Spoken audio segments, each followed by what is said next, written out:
Merci aux organisateurs et organisatrices pour l'invitation à participer ce matin. Je suis très contente d'être là pour effectivement vous proposer un petit zoom, un petit voyage du côté des montagnes alpines qui sont le lieu en fait où j'habite et qui sont aussi le lieu où je déploie mes travaux de recherche autour des questions de pastoralisme et d'adaptation de ces systèmes à des changements climatiques, changements sociétaux. Et on va en reparler tout au long de cette présentation. Alors avant de commencer, juste pour qu'on sache de quoi on parle, quand on parle de pastoralisme, en fait, on parle d'activité d'élevage et on parle d'un type particulier d'activité d'élevage où les animaux, on va jouer sur leur mobilité, sur leur capacité à aller consommer des végétations en plein air, des végétations qu'on dit spontanées, elles ne sont pas semées, elles ne sont pas cultivées spécifiquement à cet effet. Et ces espaces, on les appelle généralement des parcours ou des alpages. Les alpages, c'est là où les troupeaux vont en été et sont aussi des lieux qui sont essentiels au titre de la biodiversité. Ils sont très riches en espèces, ils sont sensibles également. Et puis les troupeaux, ils peuvent pâturer le reste de l'année aussi sur d'autres types de surfaces qu'on appelle des surfaces pastorales.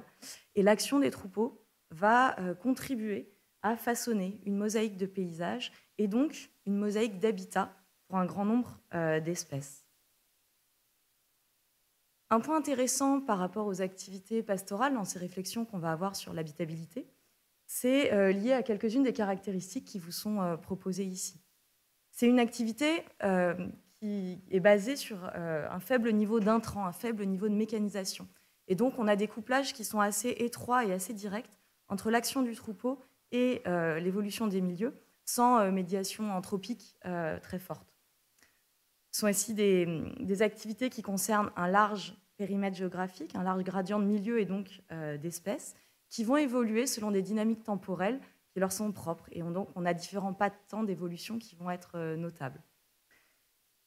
Une caractéristique inhérente, qui est à l'essence même du pastoralisme aussi, c'est sa capacité à s'adapter à des conditions environnementales qui varient.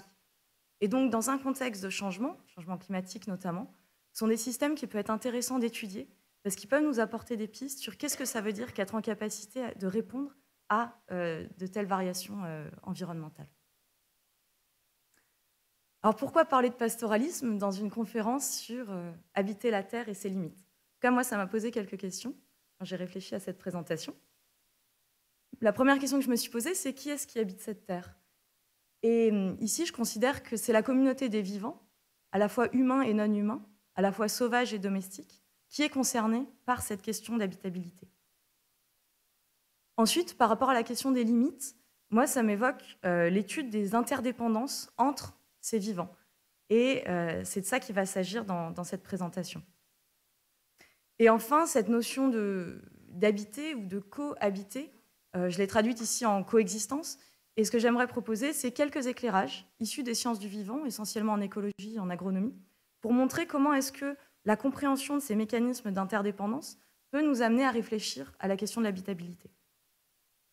Donc il sera question, vous l'avez compris, de pratiques pastorales et de biodiversité, mais en fait, il sera surtout question de leurs interdépendances et des relations qui s'établissent entre des pratiques humaines, des habitats, des milieux et tout un cortège d'espèces du vivant qui coévoluent dans ces milieux. Alors on va commencer, on va prendre les fils un par un, et puis je vais vous donner simplement quelques exemples du type de relations qu'on peut entrevoir entre ces différentes dimensions. Et on va commencer par essayer de voir comment est-ce que les pratiques pastorales se trouvent en dépendance par rapport à la biodiversité. Alors, je vous l'ai mentionné déjà, les systèmes d'élevage pastoraux reposent beaucoup sur la mobilité des troupeaux. Et ici, vous avez une carte qui représente des chemins de transhumance qui sont empruntés par les troupeaux, alors pas forcément à pied, ça peut être en camion également, mais qui les amènent à parcourir des grandes distances et à établir des connexions à distance entre la plaine et la montagne. Et au cours de ces connexions, finalement, les troupeaux vont être amenés à pâturer sur un grand nombre de milieux différents. Ça, c'est un exemple théorique que vous avez ici, avec des profils de végétation qui sont assez variés. Vous voyez des espaces ouverts, des landes, des sous-bois. Vous voyez des topographies également qui sont variées et qui vont constituer l'alimentation de ces troupeaux tout au long d'une année. Alors, il existe des méthodes qui permettent de caractériser en fait ces végétations. On va on va parler de propriétés agroécologiques qui vont nous permettre de décrire les propriétés de ces végétations qui en fait ne se ressemblent pas les unes aux autres. On peut parler de leur productivité, c'est la quantité de biomasse qui est produite. On peut parler de leur tardivité, ça c'est le moment auquel elles arrivent à maturité, de leur digestibilité quand elles sont ingérées par les troupeaux. On peut parler aussi de la souplesse d'exploitation, c'est la capacité des végétations à se maintenir en termes de qualité, de quantité au cours de la saison, etc. etc. Et donc ça, c'est des manières de caractériser ces végétations. Et au LESSEM actuellement, on a une doctorante qui s'appelle Anise Murau qui travaille sur caractériser la diversité des végétations qui sont mobilisées par un troupeau au cours d'une année le long de son gradient de transhumance. Et donc elle va réaliser avec de nombreux collègues des sessions de terrain pour aller caractériser ces végétations et réfléchir aux atouts et complémentarités qu'on peut trouver entre ces propriétés à l'échelle de chaque parcelle, mais aussi le long du gradient de transhumance. Et après, dans ces travaux, elle va aussi aller réaliser des enquêtes de terrain auprès des éleveurs et des bergers pour essayer de comprendre comment est-ce qu'ils sont en capacité d'identifier et de mobiliser ces différentes propriétés dans le cadre de leur système d'élevage. Alors un résultat très préliminaire parce qu'on en est encore au début de ces travaux, simplement pour vous montrer que le long du gradient d'altitude, quand on augmente l'altitude couverte par les troupeaux transhumants, on augmente aussi la diversité des types de végétation qui sont mobilisés. Mais maintenant, si on veut savoir un petit peu plus finement comment ces mécanismes se mettent en place, je vais vous proposer juste un petit zoom sur deux espaces ouverts d'un alpage. Alors, vu de loin, c'est deux pelouses qui se ressemblent un peu, mis à part la couleur, peut-être des photos. Mais globalement, si on s'intéresse aux espèces qui la composent et qu'on s'intéresse à leur fonctionnement écologique, on va pouvoir mettre en évidence des différences qui sont assez significatives. Ici, en haut, vous avez une pelouse qu'on dit thermique à brachypode penné. Alors, c'est un poème en tant que tel. Et alors, le brachypode penné, il a cette caractéristique très intéressante d'avoir une capacité à maintenir la qualité et la quantité de biomasse qu'il a produite tout au long de la saison.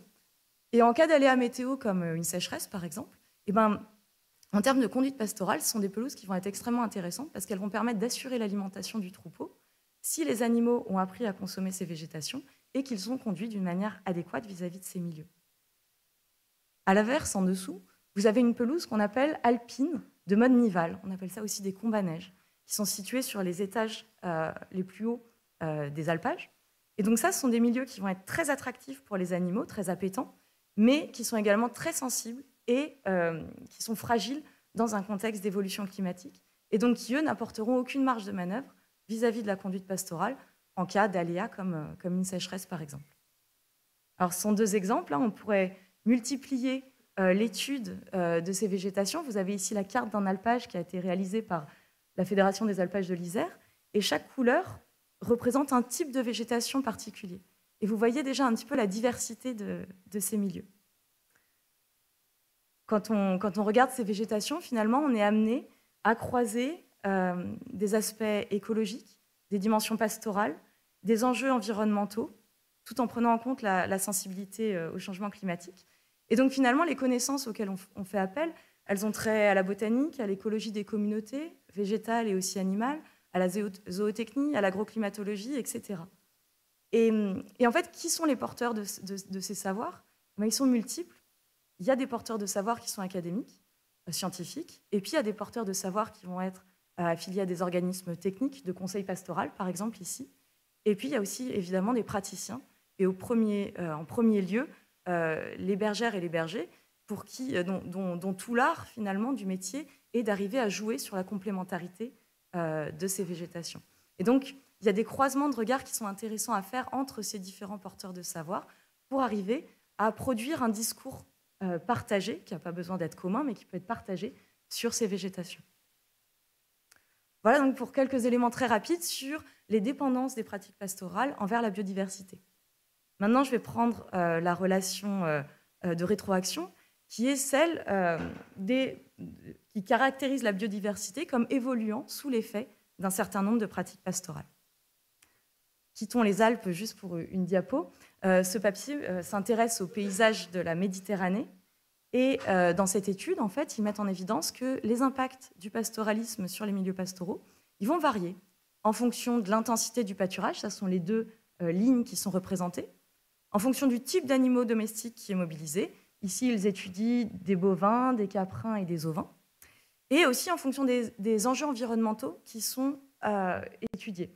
Et ici, il s'agit de la régulation des incendies, de la conservation des habitats et de la biomasse, ou encore de la régulation de la qualité du sol. Je ne vais pas rentrer dans les détails de cette étude, mais une conclusion générique qu'on peut tirer à partir de ce papier, c'est qu'on ne peut pas dire que le pastoralisme soit bon ou mauvais dans l'absolu pour la biodiversité. Et donc, ça appelle à un besoin de compréhension et de caractérisation des mécanismes par lesquels le pastoralisme est en mesure d'influer sur la biodiversité. Et donc, je vais vous présenter 4 petites illustrations qui sont simplement des exemples de ces mécanismes pour voilà, que ça soit un petit peu plus concret. On va commencer par une action qui est peut-être la plus évidente de l'animal sur les végétations, qui est celle de la dent de l'animal. Donc, vous voyez, on zoome là à l'échelle de la dent de la brebis. Des études montrent que les animaux domestiques vont avoir une consommation de plantes qui va être différente en fonction des espèces, et ils vont avoir une consommation préférentielle de certaines espèces qui sont plus appétantes à leurs yeux. Et il se trouve en fait que ces espèces les plus appétantes sont aussi celles qui, en termes de compétition entre espèces de plantes vis-à-vis de la lumière ou de l'acquisition des nutriments, sont aussi ces espèces qui sont les plus compétitrices. Et donc l'animal, quand il prélève les espèces les plus compétitrices, finalement, il vient changer le régime de compétition entre les espèces de plantes qui se développent sur ces milieux. Et donc ça rejoint une théorie classique en écologie, qui est dite de la perturbation intermédiaire et qui est représentée ici, où pour des niveaux de perturbation modérés, comme ici l'action d'un pâturage, on va pouvoir obtenir une coexistence d'un plus grand nombre d'espèces. Et donc c'est cette courbe en cloche de la diversité qui est représentée ici. Et finalement, donc on arrive à des situations où l'action du pâturage permet une évolution du cortège d'espèces présentes dans une direction particulière. Maintenant, si on s'intéresse à l'action du pied de l'animal, on va pouvoir aussi détecter des effets à 2 échelles que je vais illustrer ici. À l'échelle locale, le passage des animaux crée des micro-reliefs. Et en fait, sur ces micro-reliefs, on va avoir des conditions de microtopographie et aussi de microclimat qui vont être particulières et qui vont être plus ou moins adaptées au développement de certaines espèces. Et là, vous avez l'exemple de l'âche rampante, qui est en photo ici, et qui se développe particulièrement bien sur cette prairie humide lorsqu'elle est pâturée par des bovins qui créent des micro-reliefs particulièrement adaptés à son développement.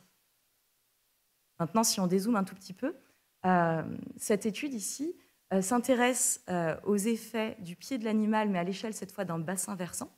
Et il s'agit d'un exemple sur le bassin versant du lac du Bourget, où des études des sédiments lacustres, quand on les prend sur un temps extrêmement long, sont capables de détecter en fait des liens entre la présence des activités pastorales puis des activités agricoles avec le labour et l'évolution du taux d'érosion qui s'accumule dans ce bassin versant. Et en fait, il est noté qu'avec l'apparition des pratiques pastorales puis agricoles, on va jusqu'à doubler le taux d'érosion qui est naturellement enregistré à l'échelle de ce bassin versant du fait de l'action du pied de l'animal. Donc on a vu la dent, on a vu le pied, maintenant on va parler des déjections. Avec juste un petit exemple de l'impact de ces déjections sur les milieux. Ces déjections, elles sont riches en nutriments et donc elles vont contribuer à modifier la fertilité des sols qui sont pâturés. Et le schéma qui vous est présenté ici montre en fait une bergerie où les animaux sont gardés de manière préférentielle, où ils vont se reposer également. Et plus on s'éloigne de la bergerie, plus on suit en fait un gradient inverse de fertilité des sols lié aux apports en nutriments des animaux domestiques. Et le long de ce gradient de fertilité, on voit aussi une évolution du cortège végétal et donc de la structuration en fait, des communautés végétales tout au long de ce gradient. On ne rentre pas dans les détails, évidemment.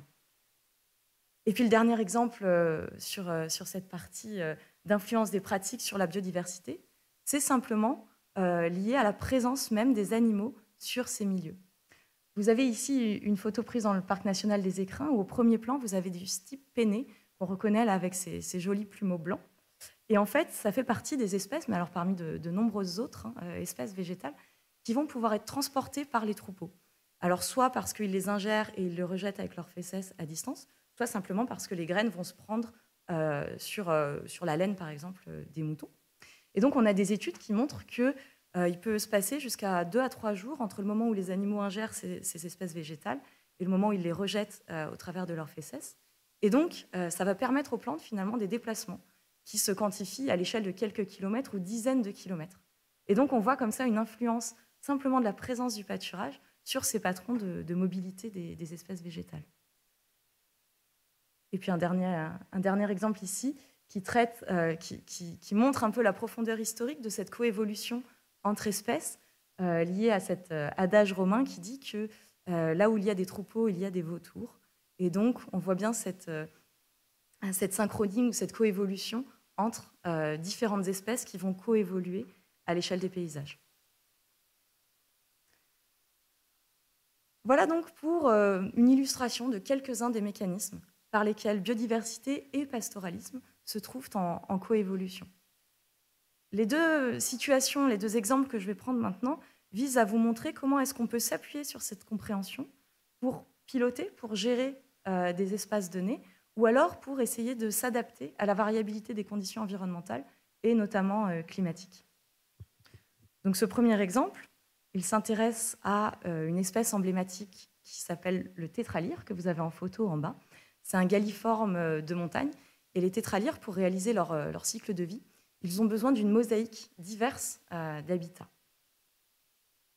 Et il se trouve qu'ils se développent très fréquemment sur des espaces qui sont également pâturés. Et ici, c'est un alpage de l'Isère sur lequel on s'appuie sur la gestion par les troupeaux pour créer des habitats qui sont favorables au cycle de vie des tétralyres. Sur le premier espace en vert, l'enjeu ici, ça va être de limiter les impacts négatifs du pastoralisme sur le cycle de vie du tétralyre en empêchant les animaux domestiques de perturber les nichés de tétras. Et donc, on va interdire le pâturage sur ce secteur avant la fin juillet, le moment où les poussins auront suffisamment grandi pour ne pas être perturbés par la présence des troupeaux. Et à l'inverse, sur la partie marron qui est juste adjacente, on va mobiliser le troupeau pour contenir la dynamique d'évolution de la forêt et limiter l'expansion ligneuse.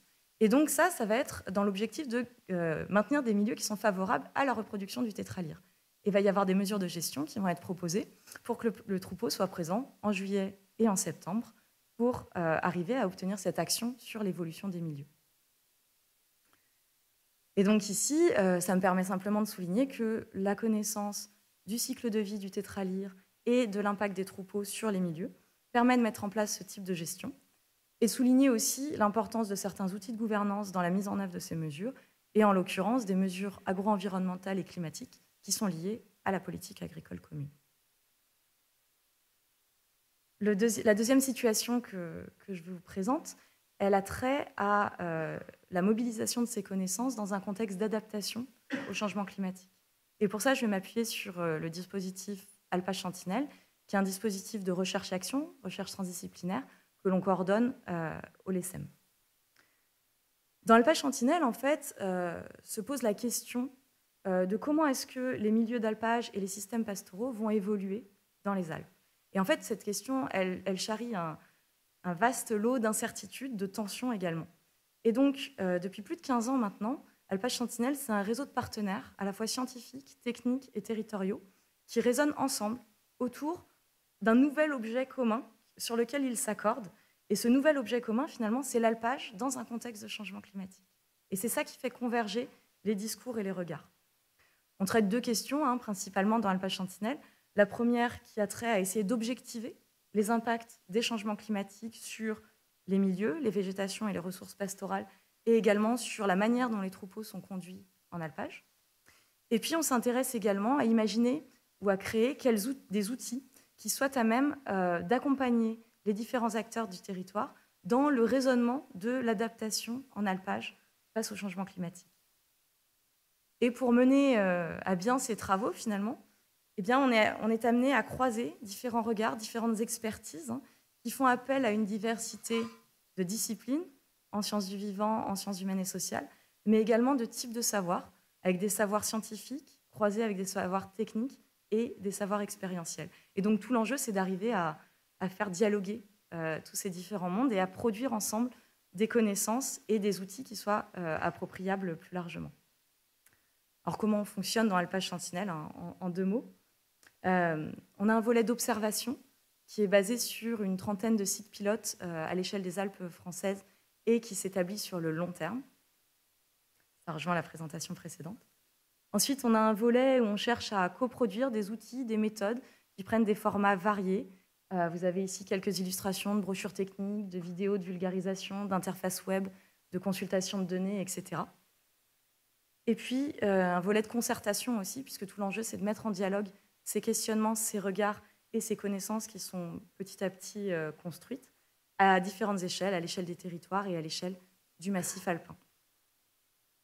Et donc ces 3 piliers dans Alpage Sentinelle, on essaye de les faire s'articuler sur le temps long, hein, avec tous les défis que ça comporte, pour favoriser l'émergence d'une culture commune et surtout pour apporter des outils qui permettent à chacun ensuite de faire aboutir les réflexions vis-à-vis de l'adaptation au changement climatique dans son cas particulier. Et ça, c'est vraiment quelque chose qui est important. On n'est pas là pour donner des recettes miracles ou des solutions applicables partout, mais plutôt pour outiller le raisonnement de chacun de ces acteurs. Voilà, alors il commence à être temps de conclure. L'ensemble des mécanismes que j'ai évoqués dans le cours de cette présentation, si on les juxtapose et si on les agrège ensemble, on comprend assez aisément que finalement, ces pratiques pastorales, elles vont être un des leviers importants d'évolution à l'échelle des paysages. Vous avez ici 2 illustrations de ce fait, qui sont pris dans des contextes différents, hein. Le premier dans le parc naturel régional du Jura vaudois et le second dans les Alpes italiennes, où les études montrent en fait l'influence des activités agropastorales dans les changements de configuration et de composition des paysages. Et qui dit changement des paysages, dit changement dans l'habitabilité de ces paysages pour un grand nombre d'espèces. Évidemment, comme on l'a dit au début de cet exposé. Maintenant, si on focalise sur l'habitabilité spécifiquement d'une espèce qui est l'espèce humaine, on peut mobiliser un concept que je voulais quand même citer dans le cadre de cette présentation, qui est le concept de service écosystémique. Et vous avez ici des exemples de services écosystémiques qui peuvent être associés à un certain nombre d'espaces pâturés. Alors les espaces pâturés, ici, ils peuvent contribuer à la limitation du risque d'incendie ou du risque d'érosion des sols. Ils peuvent fournir un certain nombre de biens matériels, comme des ressources alimentaires, de la viande, du lait, etc., fournis par les troupeaux. Et ils peuvent aussi être le lieu de développement d'un certain nombre d'activités comme la chasse ou la randonnée. Et puis c'est aussi des espaces qui abritent un certain nombre d'espèces auxquelles la société attribue une importance particulière et qu'on appelle les espèces emblématiques ou remarquables. Cette notion de service écosystémique, en fait, elle fait vraiment référence aux bénéfices qui sont fournis par la nature spécifiquement à l'espèce humaine. Et ils vont dépendre, ces services, des caractéristiques environnementales des milieux et aussi des modes de gestion qui sont appliqués sur ces espaces. Alors, il y a différentes méthodes qui permettent d'identifier et de caractériser ces services, dont certaines méthodes biophysiques qui reposent sur la compréhension des mécanismes que j'ai détaillés, par exemple, précédemment. Mais je ne voudrais pas m'arrêter à cette notion de service ici. En fait, pour moi, cette réflexion sur l'habitabilité de la Terre, elle nous amène à questionner qu'est-ce qui compte pour habiter cette Terre et comment on le compte aussi, quelque part. Et pour réfléchir à cet aspect, je vais mobiliser la notion de valeur telle qu'elle est proposée et telle qu'elle est développée actuellement, notamment par les travaux de l'IPBES au niveau international. L'IPBES nous propose 4 catégories de valeurs qui nous permettent de réfléchir aux relations, à l'importance que les humains attribuent à la Terre, ou plutôt à la zone critique, comme il faudrait que je renomme cette diapo. La première manière, elle est très liée à cette notion de service que je viens d'évoquer, et elle fait appel à des valeurs instrumentales de la nature, où les humains, finalement, sont en situation de vivre de la nature, de par les ressources et les biens qu'ils en extraient, et qui contribuent à leur subsistance. Alors ici, il peut s'agir du bois qu'on extrait des forêts, de la viande que l'on obtient des troupeaux, ou encore de l'eau pure que l'on obtient grâce à la capacité d'épuration des milieux. Toujours en lien avec ces valeurs anthropocentrées, On va avoir des valeurs qu'on dit relationnelles, par lesquelles l'homme est capable de vivre dans la nature. L'environnement est considéré comme un espace sur lequel se déploient les activités humaines et par lesquelles on est capable de rentrer en relation les uns avec les autres. Et là, il s'agit de considérer ces espaces comme des lieux de randonnée, par exemple, ou des lieux dont on apprécie l'esthétique, ou encore auxquels on attribue des valeurs parce qu'on y est sensible, on y a des souvenirs que l'on a partagés avec des personnes qui comptent pour nous, par exemple. Mais au-delà de ces valeurs anthropocentrées, il y a bien d'autres manières d'être en relation avec ces espaces. Une de ces manières étant de lui attribuer des valeurs intrinsèques. Et là, il s'agit de resituer l'homme comme étant une espèce parmi bien d'autres au sein d'une communauté biotique plus vaste, et donc d'accorder une valeur à la diversité des formes de vie sur ces milieux, diversité des espèces, diversité des paysages, etc. Et on pourrait traduire ça comme étant une capacité à vivre avec la nature. Et puis la dernière proposition qui est faite dans ces cadres théoriques, hein, c'est l'idée d'attribuer des valeurs qui sont holistiques. Et il s'agit cette fois de vivre comme la nature, alors que c'est une conception qui s'éloigne un peu plus d'une vision occidentale moderne de notre rapport à la nature, mais qui est de pouvoir lui attribuer des valeurs qui ont trait au sacré, ou alors de considérer que certaines espèces qui ne sont non humaines peuvent aussi être nos compagnons et nos compagnons de vie, quelque part. Et il s'agit en fait de remettre en cause le dualisme, hein, la dualité entre l'homme et la nature.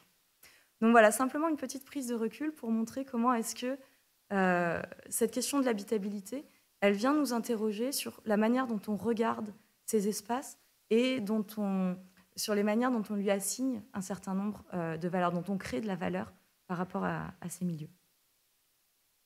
3 petits messages pour finir. Tout au long de cet exposé, finalement, il s'agit de s'interroger sur la manière dont on porte attention au vivant et avec le plaidoyer pour accroître notre capacité de compréhension des facteurs par lesquels ces vivants coexistent et s'influencent les uns les autres à différentes échelles, dans l'objectif de contribuer à une vision petit à petit qui soit la plus compréhensive possible de ces systèmes et de leur trajectoire d'évolution. Et puis aussi, pour moi, c'est une manière simplement de s'émerveiller face aux dynamiques du vivant et aux manières d'interaction de ces vivants les uns avec les autres. Et donc, je pense que cet exemple pastoral, il est relativement restreint, mais ça peut nous apporter une base pour réfléchir beaucoup plus largement à nos capacités de coexistence sur cette zone critique. Je vous remercie.